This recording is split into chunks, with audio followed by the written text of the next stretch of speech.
talk a lot about process versus product.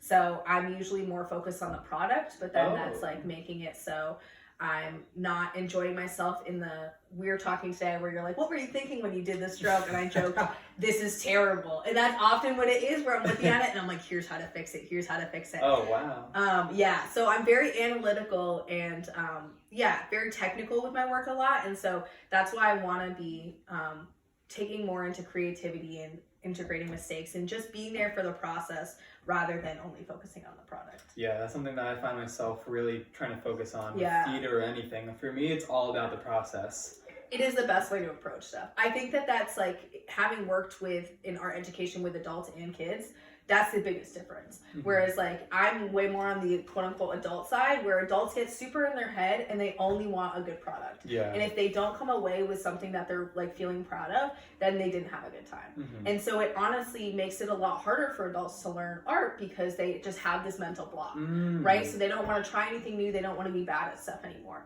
Whereas kids are all about the process and they're just like getting in there and they're like, I like green. You know, like, whereas like adults would be like, I just don't, they'd be like, and they'd be like, it's terrible. And they'd want to.